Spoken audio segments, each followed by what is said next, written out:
পরিকল্পনা। প্রথমে গুরু ছাড়া সাধন করলেন, সাধন করে দেখলেন যে হ্যাঁ, মানুষ যা করে, মানুষ যা করছে তারই নির্দেশে করছে। মহেন্দ্রনাথ গুপ্ত এসে বললেন, ঠাকুর জিজ্ঞেস করলেন তোমার কিসে বিশ্বাস? ব্রাহ্ম সমাজে যান, বললেন আমার নিরাকারে বিশ্বাস। ঠাকুর একটু ভেবে বললেন সে ভালো, যে কোনো একটা বিশ্বাস থাকা ভালো, তবে এইটি সার করো না, নিরাকারও সত্য, সাকারও সত্য। মহেন্দ্রনাথ লজিক পড়ান, দর্শন পড়ান, তিনি ভাবছেন এবার কি? তিনি কোথা থেকে এলেন? এই লজিক্যাল কথাবার্তা বলছেন। দুধ সাদা হয়, দুধ কালো হয়, কাক সাদা হয়, কাক কালো হয়, সাকার সাকার, নিরাকার নিরাকার। তা তিনি একটু মিউ মিউ করে বললেন, তা ঠিক আছে, সে আপনি বলছেন ঠিক হলো, কিন্তু এই যারা মাটির মূর্তি টুর্তি গড়িয়ে পুজো করেন তাদের তো বলে দেওয়া উচিত যে ওটা দেবতা নয়। ঠাকুর লাফিয়ে উঠে বললেন, কলকাতার শিক্ষকদের এই দোষ, তর্ক আর তর্ক আর তর্ক। তুমি বোঝাবার কে মহেন্দ্রনাথ? তুমি বোঝাবার কে? যে একটি মাটির বানলিঙ্গ শিব করেছে বা একটি পাথরের কালী মূর্তি করে পুজো করছেন, যার পৃথিবীতে বসে করছেন, যে পরিমণ্ডলে বসে করছেন, তিনি কি জানেন না যে উপলক্ষটা কি, কার আরাধনা এখানে হচ্ছে? মহেন্দ্রনাথ বলছেন, খুব অহংকার নিয়ে গিয়েছিলাম। দ্বিতীয় দিনে জিজ্ঞেস করলেন তোমার বিয়ে হয়েছে? বললেন হ্যাঁ হয়েছে। হঠাৎ লাফিয়ে উঠলেন, যা বিয়ে করে ফেলেছে। মহেন্দ্রনাথ একটু ঘাবড়ে গেলেন। তারপরে জিজ্ঞেস করছেন, ঠাকুর তোমার ছেলে মেয়ে হয়েছে? তখন উনি বললেন আগে হ্যাঁ তাও হয়েছে। তখন উনি আরো জোরে বললেন, যা ছেলে মেয়েও হয়ে গেছে। এই একটি অহংকার। পরবর্তীকালে মহেন্দ্রনাথকে ডেকে বলেছিলেন যে আমি প্রথম দিনে তোমাকে এই জন্যই বলেছিলাম যে তোমার আমি মানুষকে পড়তে পারি।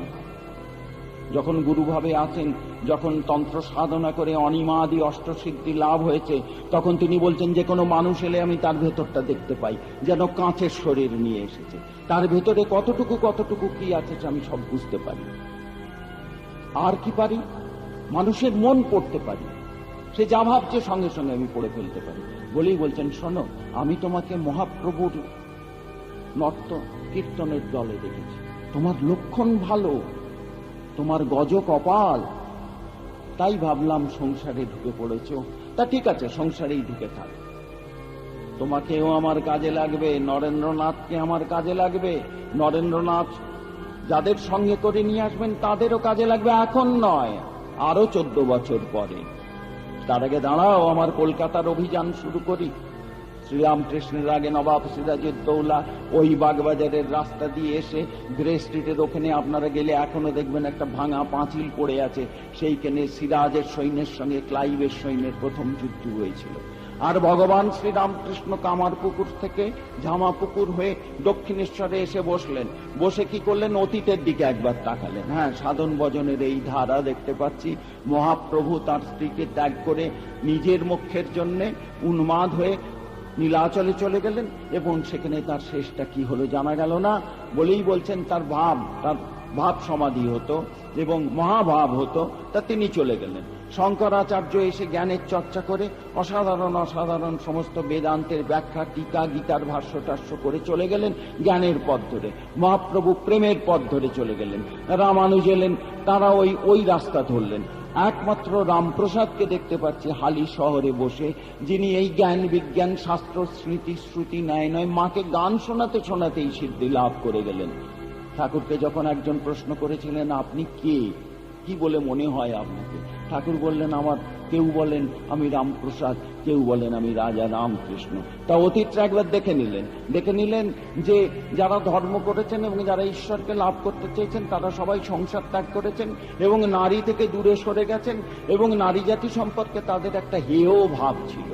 এটি তিনি যেমন এখনকার কালে আপনার টিভিতে দেখেন অমিতাভ বচ্চন বলে লাখ কিয়া যায়। আচ্ছা, এটা আমি রাখলাম এখানে, লাখ কিয়া যায়। এরপর কি দেখতে পাচ্ছি? এরপর দেখতে পাচ্ছি কলকাতা, ইংরেজের খাস শহর।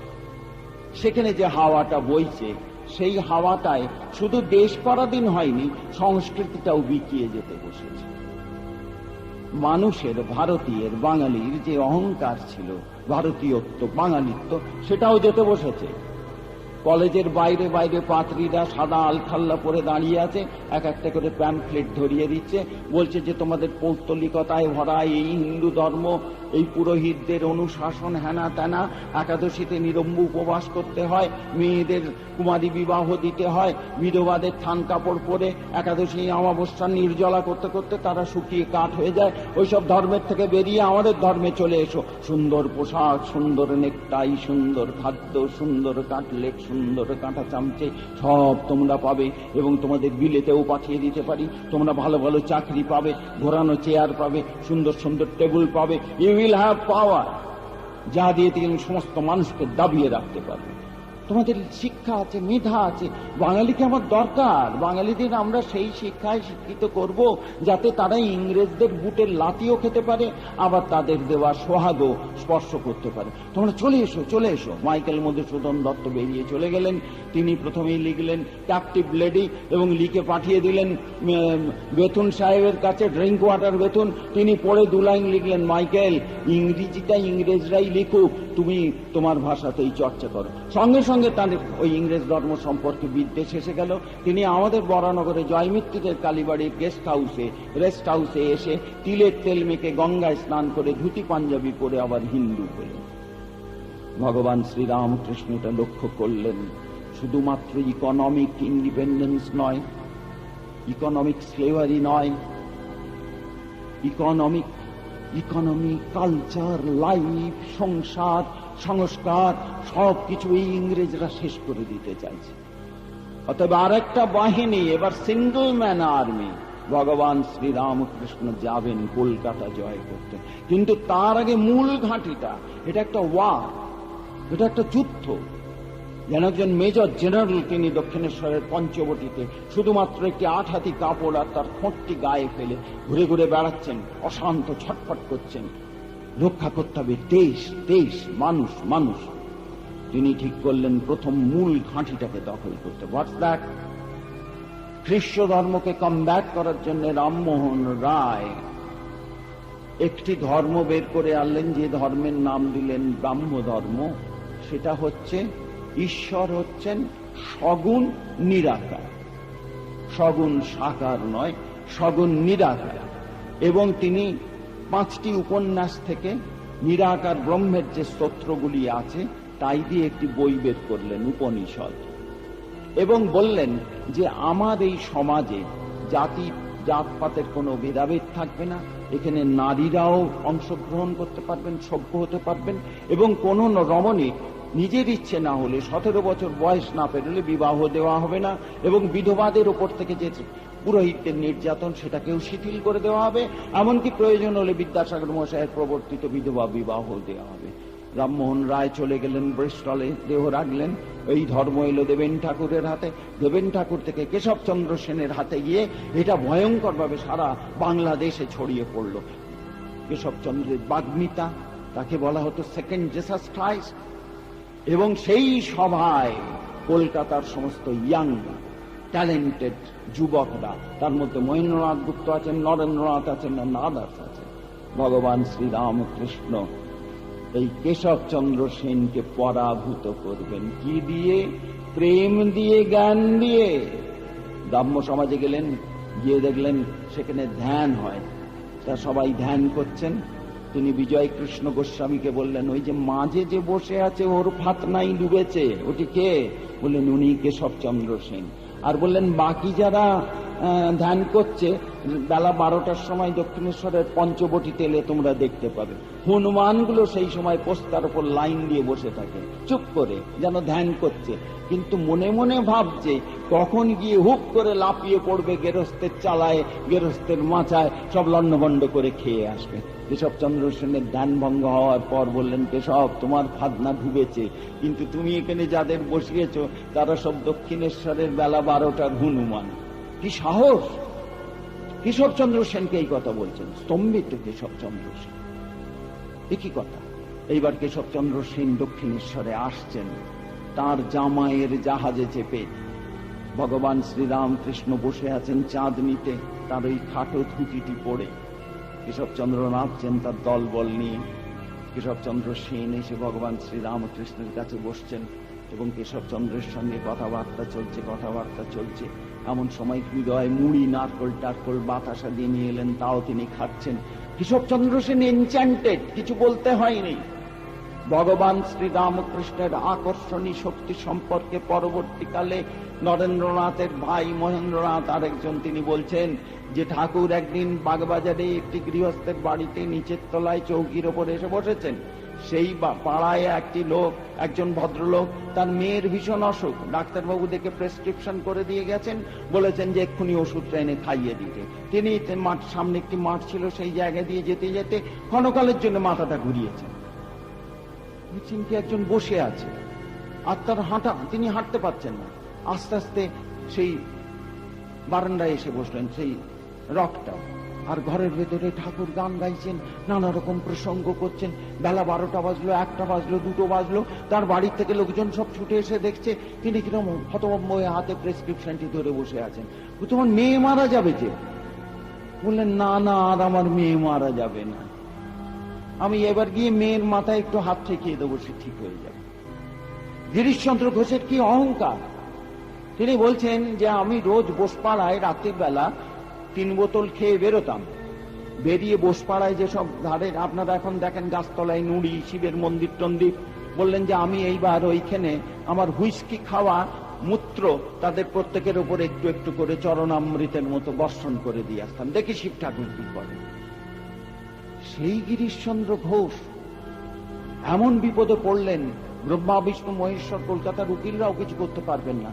তখন তিনি মনে মনে ভাবলেন যে শুনেছি বাবা তারকনাথের শিবকে ডাকলে নাকি বিপদ উদ্ধার হয়, কিন্তু আমি তো ঈশ্বরে বিশ্বাস করি না, তাহলে আমি কি করব?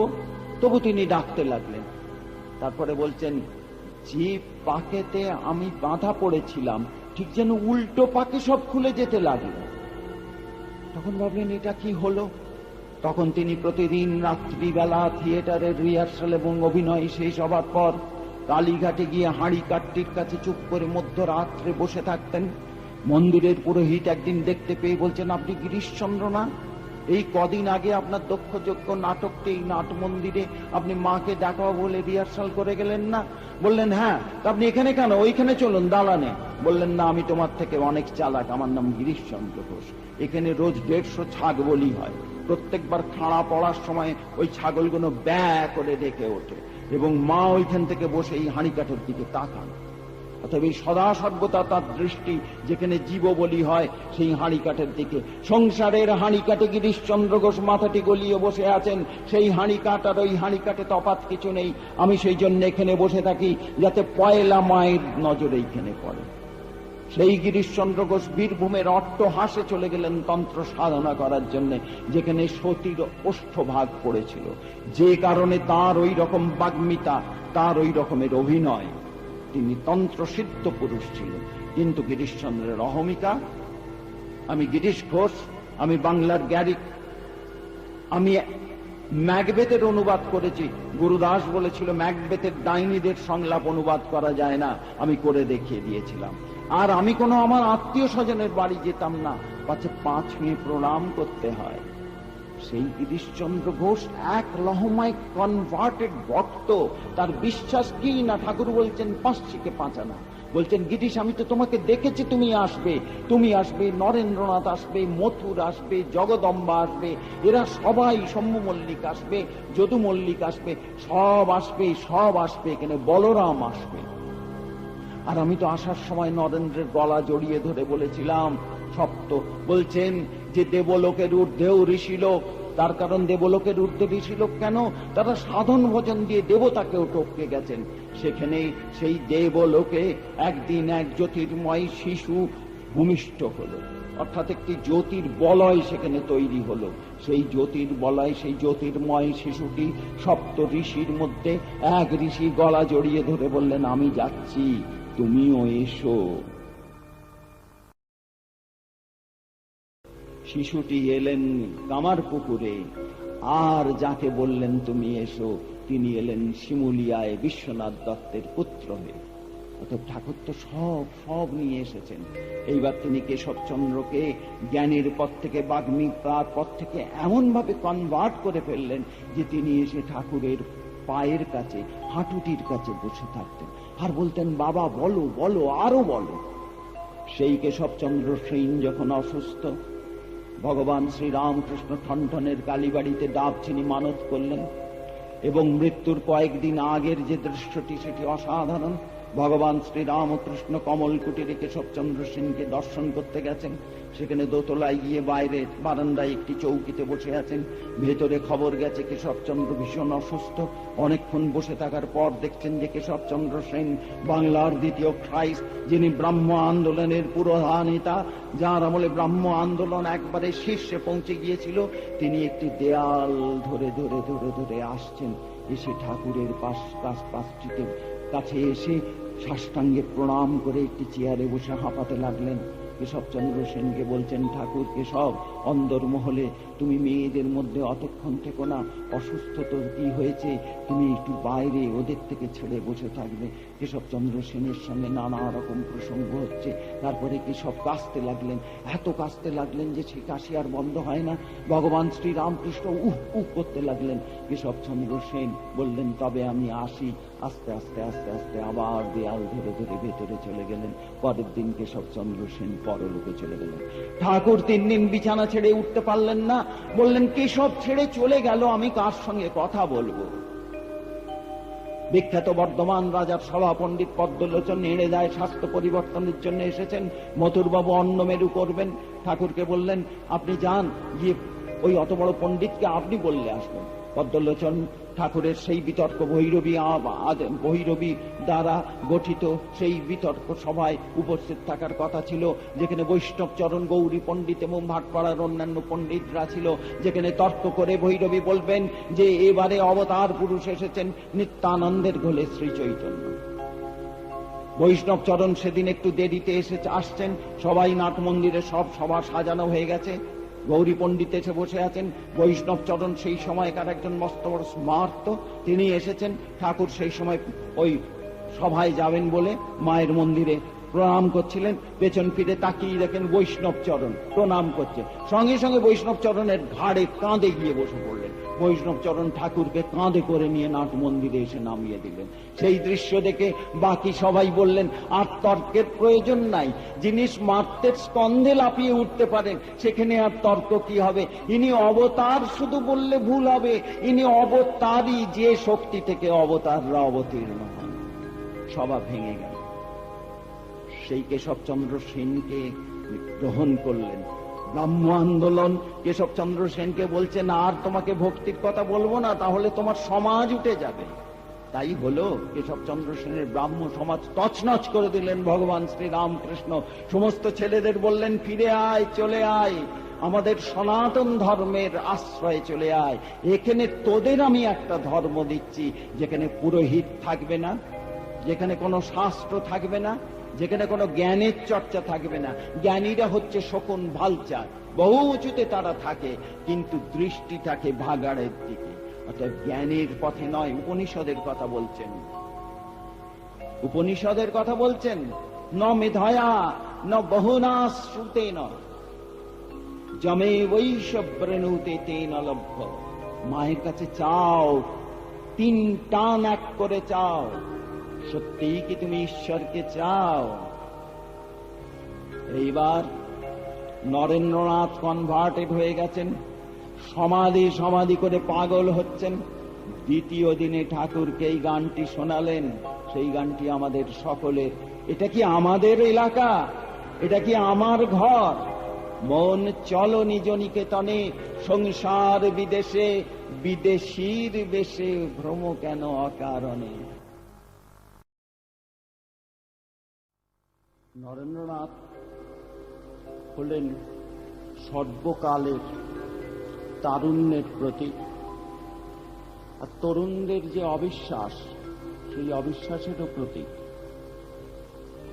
প্রমাণ না পেলে কোনো জিনিস বিশ্বাস করব না। ঠাকুরকে জিজ্ঞেস করলেন, কান্ট, হেগেল, হিউম, স্পেন্সার, বিদেশি দার্শনিকদের দর্শন শাস্ত্র আমি খুঁটিয়ে খুঁটিয়ে পড়েছি, সেখানে একটি মাত্র বস্তু আছে, ঈশ্বর আছেন কি নেই, এই সিদ্ধান্তে ওরা আজও আসতে পারলেন না। ব্রাহ্ম সমাজে কেশবচন্দ্র সেনের বক্তৃতা শুনলাম, কিন্তু বেশ বুঝলাম যে তিনি কিন্তু ব্রহ্ম অনুভূতি তার হয়নি। আমি আপনার কাছে জানতে চাই, আপনি কি ঈশ্বরকে দেখেছেন? ঠাকুর বললেন, দেখেছি কি রে, এই তুই যেমন বসে আছিস এর চেয়ে স্পষ্ট দেখেছি, মাইরি বলছি দেখেছি। তবু নরেন্দ্রনাথের বিশ্বাস হয় না। তিনি ভেবেছিলেন একে বলে ইংরেজিতে মনোম্যানিয়াক, আবার কেউ কেউ বলেন গড ইনটক্সিকেটেড ম্যান। লাটু মহারাজকে একদিন বলছেন, ঠাকুর পাঠিয়েছেন শিমুলিয়ায়, নরেন অনেকদিন আসেনি কেন? লাটু গেছেন, লাটু মহারাজ পরবর্তী কালে যার নাম হয়েছিল সঙ্গে অদ্ভুত আনন্দ, বলছেন, লোরেন বাবু তুমি অনেকদিন দক্ষিণেশ্বরে যাওনি? বলে, দূর, আমার এখন এফএ পরীক্ষা, দক্ষিণেশ্বরে এই পাগলটার কাছে গিয়ে কি হবে, যার কোমরে কাপড়ের ঠিক থাকে না, মাঝে মাঝে দেহ তেউড়ে যায় বলে সমাধি, আবার বড় বড় জ্ঞানের কথা বলে, যা বলবে যা, নরেন আসবে না। তখন লাটু মহারাজের খুব রাগ হয়েছে, লোরেন বাবু তুমি এ কি বলছো, কি বলেছো? আমার গুরুকে তুমি পাগল বলছো? পাগল নিতে কি? আবার এখন আরেক ঢং হয়েছে, হাতে টাকা নিলে হাত বেঁকে যায়। লোরেনবাবু তো পাগল নন, ওর থেকে সায়না লোক তো আমি জীবনে দেখিনি। বললেন, সে তুই বলছিস, তুই ওর তল্পি বাহক, বলবে যা ওই দক্ষিণেশ্বরের পাগলটাকে, আমি যাব না। বলেই তারপরে বলছেন, না রে লেটো, ওই দক্ষিণেশ্বরের বামুনটা আমার মাথা কিনে নিয়েছে, নেহাত পরীক্ষা, তাই আমি যেতে পারছি না। কিন্তু সদা সর্বদা মনে হয় যেন দক্ষিণেশ্বর থেকে একটা অজগরের শ্বাস কেবলই মনে হয় যায়, কেবলই মনে হয় যায়। ঠাকুর সেই জন্য বলতেন, শালা তোকে কি ঢ্যামনা সাপে ধরেছে? এ হচ্ছে গোখরো, এক ছোবলে সব অবশ করে দিতে পারে। গিরিশচন্দ্র, নরেন্দ্রনাথ, মহেন্দ্রনাথ সরকার, বলরাম, কলকাতার যাবতীয় লোকজন, তারা সব ওখানে এসে পড়েছেন। এবার যারা আসেননি ঠাকুর তাদের কাছে যাচ্ছেন। বাদুর বাগানে বিদ্যাসাগর মশাইয়ের কাছে গিয়ে 1.5 ঘন্টা আলাপ আলোচনা করলেন, করে একটি কথা বলে এলেন, শোনো বিদ্যাসাগর, তোমার ভেতরে জ্ঞান আছে, তুমি জ্ঞানের সাগর, কিন্তু সব চাপা পড়ে আছে, তুমি নিজে জানো না। এই কথাটি কত প্রফেটিক এবং বিদ্যাসাগর মহাশয়ের কোন জায়গাটা স্পর্শ করেছিল। বিদ্যাসাগর মহাশয়কে আরেকটি কথা বলেছিলেন, দেখো পৃথিবীতে সবকিছু উচ্ছিষ্ট হয়েছে জ্ঞান, কিন্তু ব্রহ্মজ্ঞান উচ্ছিষ্ট হয়নি, কারণ ব্রহ্ম কি কেউ বলতে পারে না। ঠিক সেই কথাটাই সমসময় কার্ল জুং, বিখ্যাত সাইকোলজিস্ট, তিনি বলছেন, পৃথিবীতে যদি সিক্রেট বলে কিছু থাকে সেটা হচ্ছে ব্রহ্ম। যদি কেউ বলে যে আমার কাছে একটা খুব গোপনীয় জিনিস আছে, আমি তোমাকে জানাবো, তাহলেও জেনে রাখো একটা লোকও তো জেনেছে গোপনীয় জিনিসটা, অতএব সেটাকে সিক্রেট বলা যায় না। সিক্রেট একটাই, সেটা হচ্ছে ব্রহ্ম। ঠাকুর সেই থেকেই ভারতবর্ষে বসে বললেন ব্রহ্ম উচ্ছিষ্ট হয়নি। বিদ্যাসাগর মশাই লণ্ঠন ধরে সিঁড়ি বেয়ে আস্তে আস্তে গেটের কাছে নিয়ে আসছেন, আর বিদ্যাসাগর মশাই মোহিত হয়ে গেছেন মানুষটির কথায়, ওই একটা কথায়। সেই বিদ্যাসাগর মশাই পরবর্তীকালে কার মাটারে চলে গেলেন, তার হিউম্যান ফোবিয়া হয়ে গেল, তিনি আর কোনো মানুষের সঙ্গে মিশতেন না। তার শেষ প্যাথেটিক চিঠি যেটি তিনি তার পিতাকে লিখছেন, তার পিতা অনেক পরে মারা গিয়েছিলেন, যে আমি অনেক দুঃখে কলকাতার বিদ্যুৎজন সমাজ ছেড়ে এই কারমাটারে এসে সাঁওতালদের মধ্যে বসবাস করেছি। এখানে প্রকৃতি, এখানে বৃক্ষ, এখানে ওই রাষ্ট্রিক লোকজন, ওই অশিক্ষিত মানুষগুলো, সরল বিশ্বাসী মানুষগুলো, যাদের সঙ্গে কথা বলে আমার ভয়ঙ্কর আনন্দ হয়। কলকাতায় আমি যাদের জন্য যা করেছি তারা কিন্তু সবাই পরবর্তীকালে আমার নিন্দা নিন্দায় পঞ্চমুখ, প্রশংসায় নয়। বলি বলছেন, হে পিত, আপনার এই অক্ষম সন্তান মাসে মাসে আপনাকে যে 20 টাকা বৃত্তি পাঠাতেন সেটি ঠিকই পাঠাবেন। সেই বিদ্যাসাগর মশাই ফিরে এলেন কারমাটার থেকে। ঠাকুর বলেছিলেন, মনে মনে কোণে যাও, গিয়ে নিজেকে আবিষ্কার করো। বঙ্কিমচন্দ্রকে বললেন, মনুষ্য মানব জন্মের উদ্দেশ্য কি? তিনি কায়দা করে বলতে গেলেন, আহার নিদ্রা মৈথুন। ঠাকুর লাফিয়ে উঠে বললেন, তুমি তো বড় ছ্যাঁচড়া হে। ডেপুটিকে বলছেন, তুমি তো বড় ছ্যাঁচড়া হে, তুমি মূলো খেয়েছো, মূলোর গন্ধ, মূলোর ঢেকুর তুলছ। তিনি অশ্বিনী কুমারকে বললেন, কলকাতায় নাকি রটে গেছে দক্ষিণেশ্বরের পাগলা বামুন ভালো ভালো সব ছেলেদের নিয়ে এসে মগজ ধোলাই করে তাদের সব পাগল করে দিচ্ছেন। হ্যাঁ অশ্বিনী, চৈতন্যের কথা চিন্তা করলে কেউ অচৈতন্য হয়, শক্তির কথা চিন্তা করলে কেউ দুর্বল হয়। আর শিবনাথ শাস্ত্রী তার আত্মচরিতে লিখলেন, দক্ষিণেশ্বরে ইদানিং থিয়েটারের লোকজনের মদমাতালের বড় ভিড়, তাই আর আমি সেখানে যাই না। ভগবান শ্রীরামকৃষ্ণ হাসলেন এবং এই সমস্ত তার এই যে বাহিনী, এই বাহিনী নিয়ে তিনি একটা he will explode our life, not our life, life of the whole world. সমস্ত মানুষের জীবনে একটা এন্ডেমিক পরিবর্তন আসবে। সেটা কি? ধর্ম কসমেটিক্স নয়, যেটা নরেন্দ্রনাথ বলবেন যে তুমি গেঁড়ি মাটি, তিলক মাটি কিনে সর্ব অঙ্গে তিলক সেবা করে একটি বাঘছালে চন্দন চর্চিত নেকড়ে বাঘের মতো বসে থাকতে পারে, কিন্তু ঈশ্বর তোমার থেকে অনেক দূরে। আমার গুরু যেটিকে শিখিয়েছেন সেটি একটি কথা, কাঁচা আমিটাকে মেরে পাকা আমি করো। ঠাকুর নিজে ধ্যানে বসার পদ্ধতি বলছেন যে আমি যখন ধ্যানে বসি তখন আমার মনটাকে ঘষে ঘষে মেজে মেজে মেজে মেজে মেজে মেজে সেটাকে পরিষ্কার করে তারপরে বসাই। দর্পণ পরিশ্রুত না হলে সূর্যের প্রতিফলন সেই রকম হবে না। যে দর্পণ নোংরা, সেই দর্পণে মুখ দেখলে মনে হবে যেন নিজের গালেই ব্রণ হয়েছে। অতএব ঈশ্বরের সেই প্রতিচ্ছায়া, সেই প্রতিবিম্ব, সেই চৈতন্য স্বরূপকে যদি জানতে হয় তাহলে আমার ভেতরটাকে সম্পূর্ণ পরিশুদ্ধ এবং বিশুদ্ধ করে ফেলতে হবে। যে কথাটি পরবর্তীকালে নরেন্দ্রনাথ বললেন, আমার গুরু বলে গেছেন, religion not reading, not exercise of being and of becoming। হতে হবে ভেতরে ভেতরে একটা পরিবর্তন আসছে কিনা। ভগবান শ্রী রামকৃষ্ণ বলছেন, ভাত সেদ্ধ হয়েছে কিনা এক একটি করে গৃহিণীরা চাল তুলে টিপে টিপে দেখেন, তুমি ভেতরে ভেতরে তৈরি হচ্ছ কিনা দেখো। বলেই বলছেন, দুটি জিনিস, কাম, ক্রোধ, লোভ, মোহ, মদ, মাৎসর্য, তুমি তার খাঁচার মধ্যে রয়েছে। এগুলোকে কি করতে হবে? একালের ভাড়াটে তোলার যে পদ্ধতি বাড়িওয়ালারা নেন, সব লাইন কেটে দাও, জলের লাইন কেটে দাও, ইলেকট্রিক লাইন কেটে দাও। 3 তলায় বাবু থাকেন, রাস্তার কল থেকে বালতি বালতি জল নিয়ে উঠতে উঠতে হাঁপিয়ে পড়ছে, তাই এদের তুমি খেতে দিও না। ঠাকুর বলছেন, দেখো, কাম হচ্ছে একটা সুন্দর লোমলা কুকুরের মতো। বড় বড় বাবুরা কুকুর পোষেন, কুকুরকে আদর করেন, কুকুর লাফিয়ে কোলে ওঠে, মাঝে মাঝে বিরক্ত হয়ে তাকে মাটিতে ফেলে দেন, আবার সে লাফিয়ে ওঠে, তখন ভাবেন আহা পুষেছি। বড় প্রভু ভক্ত জীব বলছেন, কুকুরকে আস্কারা দিলে সে তোমার কোল থেকে আর নামতে চাইবে না। কাম হচ্ছে সেই কুকুর, সে আছে থাক, কিন্তু তাকে বাপু অত আদর দিও না। ঠিক এই কথাই কলিন উইলসন বললেন, একালের ইংরেজ বিখ্যাত লেখক। বললেন, sex is like riding A bicycle. কিছু নেই তো বাইসাইকেলটা টেনে নিয়ে ঘুরে। ঠাকুর বলছেন, সাপ্লাই লাইন কেটে দাও, সমস্তগুলোকে শুকিয়ে মরে যেতে দাও। আর একটা বেস্ট উপায় হচ্ছে মোড় ঘুরিয়ে দাও। কাম, ঈশ্বরকে চাই, যিনি সবচেয়ে সুন্দর তাকে চাই, যার কোনো লিঙ্গ নেই, আত্মার কোনো লিঙ্গ নাই, পুরুষ কি স্ত্রী, আমি তাকে চাই। তাকে পাচ্ছি না বলে আমার ক্রোধ, রাগ। তাকে পেলে কি হবে সেই আস্বাদনের লোভ। আর মোহ কি? আমি তাকে ছাড়তে পারবো না, সংসার চলে যায়। মদ কি? আমি পেয়েছি, টাটা বিড়লা পৃথিবীর শ্রেষ্ঠ রাজা পর্যন্ত চলে এসো, আমি তোমার পরোয়া করি না। মদ। আর মাৎসর্যকে, ওই অহংকারে আমি গুম মেরে বসে আছি।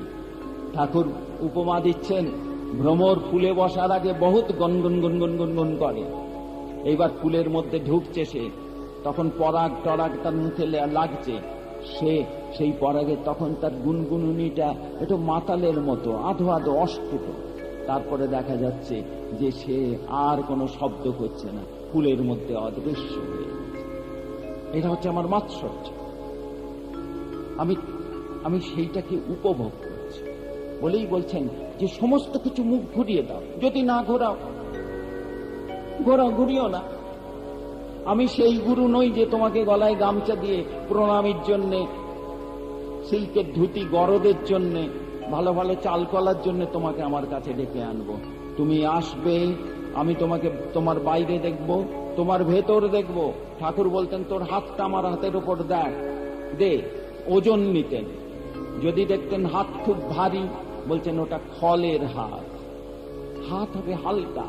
সমস্ত কিছু দেখে যদি মনে হতো যে হ্যাঁ এতে একটু ফেললেই হবে, তুই এদিকে যা। আর তোমরা যাও রানী রাসমণির বিল্ডিং, বাগান, পোস্তা, গঙ্গা, এইসব দেখো। In that respect he was choosing. তার কারণ তিনি পণ্ডশ্রম করতে চাননি। তিনি বলেছেন আমাকে গুরু বললে, বাবা বললে, অবতার বললে আমার ভীষণ রাগ হয়, মনে হয় মারি পেছনে এক লাথি। আমি তোমাদের friend. He was the true comrade in the truest sense.